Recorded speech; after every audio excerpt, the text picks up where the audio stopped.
So he sort of just, and he began sort of walking away, and I said, excuse me sir, sorry, your name please? So he gave me this look and he said, Farooq Nadia Dwara, Bombay aake pooch rehna, log bata denge. So Bombay I came, but I sort of got his nephew, I didn't get him. But your training is in that case in non-fiction. You did a lot of documentary features, traveling with Sayyid Naqvi. Now, even in writing, for instance, it's very hard for people to move from non-fiction to fiction. Very, very few writers in the world have managed to do both with equal ease. Was it tough for you to move from non-fiction to fiction as a format? And how different is the grammar between the two? Grammar is really different. But somehow it wasn't, the journey wasn't tough for me. I never got, a lot of people used to tell me, nahi hoga, aise kaise hoga, you doing documentaries, etc., do some television serials. I really actively and seriously considered that. But then I realized, no, that grammar is completely different also.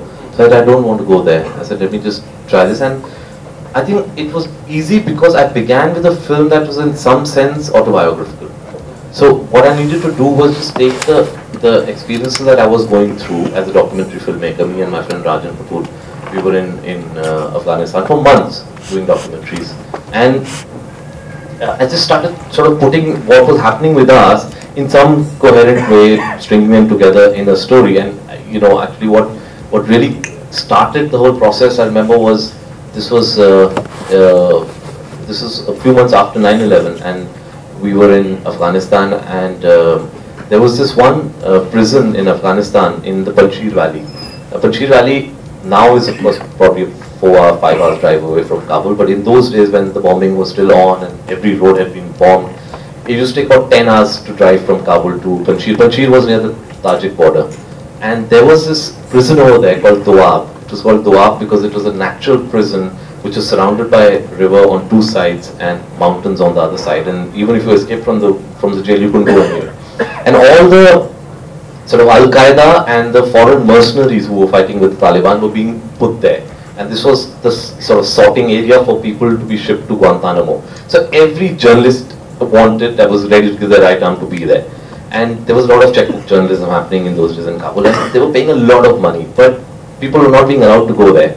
And we desperately wanted to go there. And we went to the Mujahideen who were in charge at that point in time, and we said, we're from Hindustan. And they said, aapko le jayenge. They're very warm towards Indians. Yeah, just Amitabh Bachchan, like it happened in Kabul also. And they said, yeah, we'll take you. They put us in a jeep, and for the next 10 hours we rattled along the road and reached Panjshir. And we reached the prison. They opened this gate. We entered this court in Yemen and Pakistanis. And they were just looking at us like, you know, what did these guys come here for? And we had this camera in our hand, and the Afghan soldiers were all around, of course, with their guns. And what happened was that slowly, obviously, we started going towards the Pakistanis, right? Because they're the only ones who spoke our language.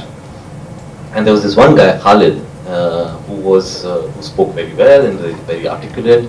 And he started chatting with us, and we would say, okay, let's do an interview. We said, okay, let's do an interview. Because for them, the game was over, right? They were being shipped off to Guantanamo or whatever the hell was going to happen with them. And they started chatting. The moment we put the camera on, Khalid was one person. The moment the camera was off, Khalid was another person. And we kept like, you know, we spent the night there in prison because there's no way you could get back to Kabul. Khalid and his fellow prisoners cooked korma roti for us, fed us. We slept there, spent another day with them. And from there, I could get the sense that these guys, the moment you roll the camera, he would just, you know, spout the Taliban ideology. The moment you switch the camera off, he was just a normal guy, regular guy, talking about normal things, films, everything. Anyway, we started moving, we said, okay, we have to go back now. And we were going back when suddenly Khalid came running behind us, and he said, "Mujhe please ek phone karne dijiye." In those days, we were carrying our satellite phones. There was no other way of communication. Ek phone karne dijiye. And like, we got shit scared, guys. Taliban, well, you know, who's tracking these damn, you know, satellite phones? Next thing you know, and bloody bombs come on us. He said, "Nahi, hum aapko phone nahi de sakte." And he was really pleading, and the jailer of that prison, he said, let him make one call. We gave him the phone. He makes his phone call, and I realized that he's called his family in Pakistan, and this family thought he's dead for the last 3 years. This is the first time they were hearing from him. And then he asked for his daughter, And his daughter came on the phone, and I saw this. He was like 6 feet 2, 6 feet 3 by 4 feet, and I saw this so-called most dreaded terrorist in the world crumble into a sobbing, weeping father, and that just triggered this thought in me that there's a story behind everything. There's a story behind every person, even in this sort of 60,000 soldiers who comprise of Taliban, and that's the beginning really of the idea of Kabul Express. And from there it all started, where I started putting down my experiences about, first created a fictional character based on Khalid. And so I guess in that sense it was easy for me, writing the script. Of course, after that it wasn't very easy, because I came... Which film is this? Is this available for people to watch? Kabul Express. The documentary. The documentary is a film, there were two. We did two documentaries in Afghanistan. One is called The Taliban Years and Beyond, which actually has been shown pretty much on Discovery Channel many times. So was this commissioned by Discovery? This was not commissioned by Discovery. This was actually commissioned by another international producer who later gave it to Discovery. Is there any way that the audience can watch these two films that you shot? Part of the Discovery catalog, so I guess... Probably not on YouTube. It's not, they don't put it on YouTube. And also, I think it's also part of the Discovery Channel documentaries, which are they're topical, right? So after a point, Taliban Years and Beyond as a film, I don't think is relevant today, because it was talking about what was happening there. With journalism on that. Yeah, exactly. And then there was one film called The Titanic Sinks in Kabul, which was about the environmental destruction that 25 years of war had caused in Afghanistan. So that's how then Kabul Express was. Forgive me, Kabir, I'm asking you to repeat a couple of things here, purely because this conversation... All these places, whether it's Afghanistan or Bosnia, all these sort of what Mini calls the hellholes of the world that I choose to travel to, were not half as dangerous as what happened to me in Bihar. I was a cinematographer for that documentary, and this was a documentary that was Channel 4 from UK was doing, and I was traveling with them, and what they had done was they wanted to do a documentary on what they called the gun culture of Bihar and the sort of nexus between politicians and gangsters, and they were naive, because they went and actually gave this application to the High Commission in London, and they said there is no nexus between politicians and gangsters in Bihar, so there is no basis of your documentary. They rejected their visa. But these guys just landed up there in India on a business visa, and we were doing it literally undercover. And we had, at that point in time, these guys had chosen two case studies. Later, both of them went on to become MPs. Unsurprisingly. Yeah, Pappu Yadav and Anand Mohan Singh. Now, Pappu Yadav and Anand Mohan Singh, for those who from Bihar know that they are in neighboring constituencies. And so Pappu Yadav got very excited when he realized that there's a crew from the UK who wants to come and profile him and interview him. And he was trying to, at that time, project himself as this, politician, not as a gangster. So we landed up at Pappu Yadav, and Pappu Yadav is there in his khadi kurta and followers in kurta with no guns, and the UK producer saying, "Where are the guns? Where are the guns?" And I'm trying to listen to it. He doesn't want you to show him as a gangster. He wants to be projected as a politician. This guy is fretting and fuming. No, but this doesn't work for us. This doesn't work for us. There's some random 2 gunmen or 3 gunmen with him. And Pappu Yadav has planned this whole day where he's going to go to some village and give them some, food and clothes, and this guy is sweating and and we go there into this village, and it was quite a drive from the main town, and it was a very dramatic setting. Actually, this incident changed. It got called because of this incident that changed the title of the film, and it was this village, little hamlet, literally of just a few huts. And it was like a mud embankment through paddy fields, and it's just wide enough for ambassadors to go through. And we went through about, say, it would be about 1.5 kilometers, full of paddy fields. You stepped into the paddy fields, you're going all the way to till your hips. And we reached there, we did all that. We're coming back. It was twilight. The sun was set, so it was a little dark. And I remember I was in the first car, on the back seat, and we were driving out, and all the paddy fields were ringed with forests, and suddenly in the forest I saw this, like about 10-12 little sparks go off, and a second after that, bullets slammed into our car. The first one went through the neck of my driver, and he slumped right there, and the car stopped. And suddenly we realized that Anand Mohan Singh had realized that Pappu Yadav is roaming around without his gunmen, and he won't get a better opportunity than this, and had encircled this whole place and was firing at us, and he didn't know we were there. and this UK producer who was in the back of guns was suddenly being fired upon by like 50 gunmen. And you could see, so we jumped out of the car, went under the ambassador, and these bullets were slamming into the ambassador and all the cars behind, and these villagers came running out with bows and arrows, firing back at them. These, another gunman of Papuyada got shot. There were just some 2 guns left. And you could see gypsies coming full of gunmen, and they were screaming and shouting, and they were trying to create fear. They were coming screaming and shouting. Through the paddy fields? Yeah, no, they couldn't. Paddy fields were protecting us actually, on the outskirts of the paddy fields and the jungles, and literally 10 gunmen jumping out of each gypsy, and just these sparks going off with their Kalashnikovs firing at us, and that went on for some 40 minutes. Till date, I do not know what stopped them from coming in and just finishing us off. I have a feeling it's us. Yeah, I have a feeling they realized we are there. Because I switched on the camera. Right? So this is actually recorded. It's all on camera. So I jumped out, I switched on the cameras, just literally pushed it at the ahead of the car, and all this is there. So the whole documentary called Shootout at Sunset, and sort of begins and ends with that. Yeah. So I think that's definitely been probably one of the most dangerous experiences I've been through. So you take all these experiences, you put together a script, you come to Bombay, you clearly want to change your life in the sense that you want to be in the mainstream films. Did the fact that you met Yash Raj very early on in your career, did that give you the cushioning that a lot of people perhaps would not have? Totally. I think once I was armed. How did you and Aditya Chopra meet? I'm asking this question purely because a lot of people in Bombay believe he actually doesn't exist. He doesn't exist.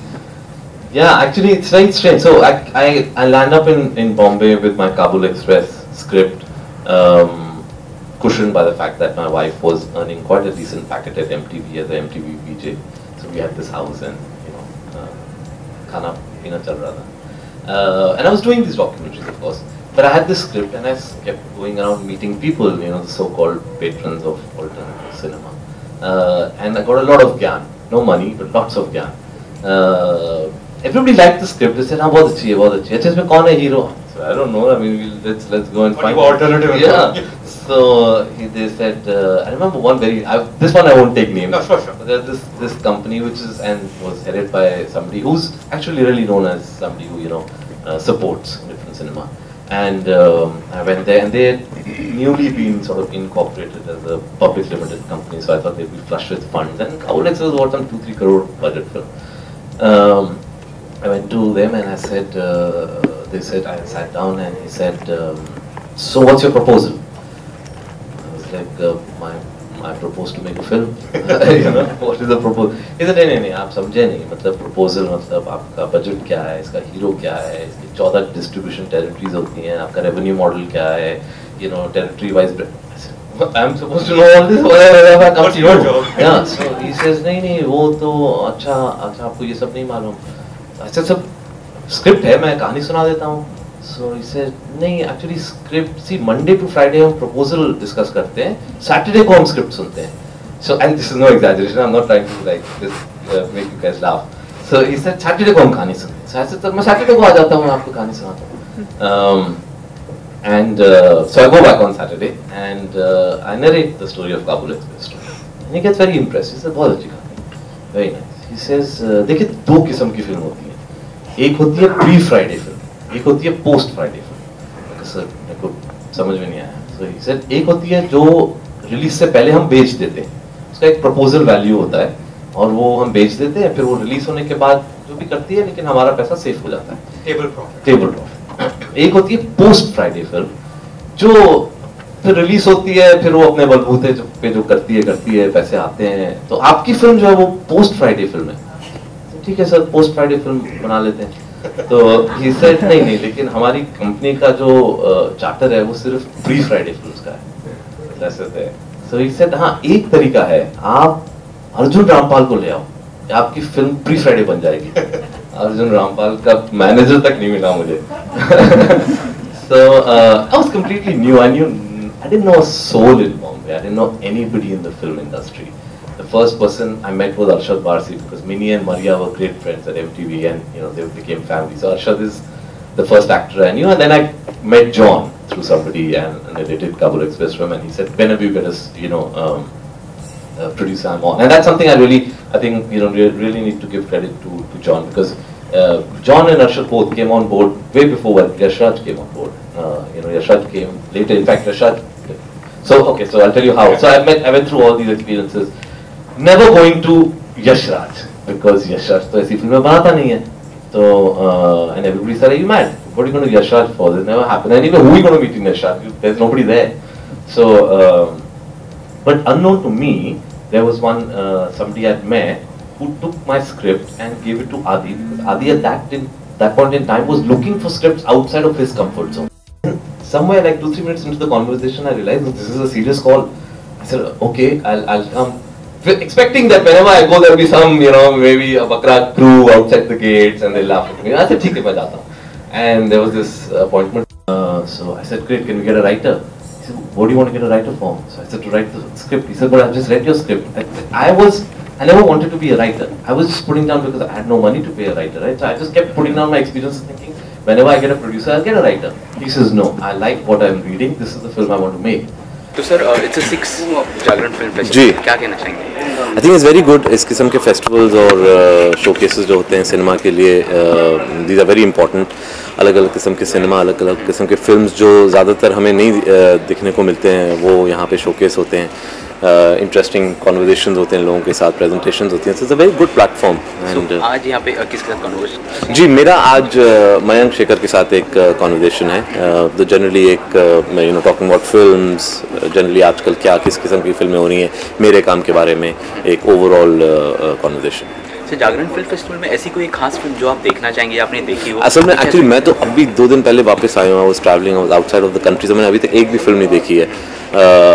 अब आया हूँ तो देखूंगा, check करूंगा क्या क्या फिल्में हैं, and then I'll check. So what's after Phantom? छुट्टी. Because I've done 2 films back to back, Bajrangi भाईजान और फैंटम. मैंने बिल्कुल कोई ब्रेक नहीं लिया था बीच में. Literally went from one to another. तो 2.5 साल से नॉन स्टॉप काम कर रहा हूँ. इसलिए अब एक ब्रेक ले रहा हूँ. ब्रेक इम्पॉर्टेंट भी है क्योंकि मैं मेरे जो स्क्रीन प्लेज हैं वो मैं खुद लिखता हूँ. तो I need that time to right.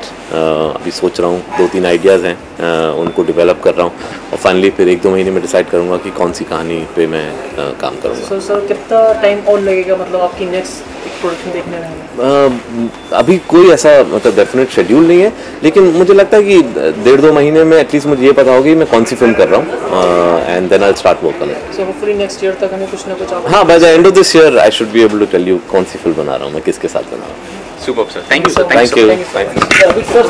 Ji sir, 6 Jagran film festival की शुरुआत हो चुकी है. जी, सबसे पहले क्या कहना चाहेंगे सर इस फेस्टिवल के बारे में? मुझे जो इस फेस्टिवल की सबसे बड़ी खूबी लगती है वो ये है कि वो सारे देश में अलग अलग जगह पे फेस्टिवल करते हैं. सिनेमा को लोगों तक इंटरनेशनल सिनेमा को, सारे देश के सिनेमा को देश के कोने कोने तक पहुंचाते हैं. फिल्म मेकर्स और ऑडियंसेस के साथ एक जो नाता बनना चाहिए वो बनाते हैं. और इसलिए ये बहुत ही बढ़िया मुहिम है और मैं चाहता हूँ कि इनका जो रीच हो वो पहुँचे लोगों तक और लोग यहाँ पे आके फिल्में देखें. और and I wish them all the best. Interaction session हुआ अभी स्टूडेंट्स के साथ, if I am not wrong. क्या कुछ अगर थोड़ा आप संक्षेप में बता दें हमारे ऑडियंस को? बढ़िया सा इंटरेक्शन रहा. गांधी जी की सिनेमा में जो छवि आती है उसके बारे में ये सेशन था. क्या उसका रेलेवेंस है, क्या हमारा एक्सपीरियंस रहा, और एक बहुत ही लाइवली इंटरेक्शन यंग ऑडियंस के साथ हुआ, जिसके लिए मैं उनको बहुत बड़ी बधाई देता हूँ. सर, मोरोवर इस टाइम 16 सिटीज़ के अंदर 6 जागरण फेस्टिवल चल रहा है. आप चाहेंगे इन फ्यूचर और ज़्यादा सिटीज़ इंक्रीज हो? ज़रूर. मैं चाहता हूँ कि इस तरह का जो एक इंटरेक्शन है वो सारे देश में फैले. हर यूनिवर्सिटी टाउन और शहर के अंदर ये होना चाहिए, और जिससे कि भारत के इंटीरियर्स में भी लोगों को एक सिनेमैटिक एक्सपीरियंस अलग तरह का मिले. Talking about movies, what's next after Manji? एक झांसी की रानी पे फिल्म बनाने का प्लान चल रहा है. वो भी एक ऐसा फैसिनेटिंग कैरेक्टर है इंडियन हिस्ट्री के अंदर जिसका कोई विश्व के इतिहास में कहीं मुकाबला नहीं है. So that is the next. It will happen जैसे बाहर आएगा पता चलेगा. कब तक इस मूवी को हम पर्दों पे देख पाएंगे? Next year. चलिए, थैंक यू सो मच.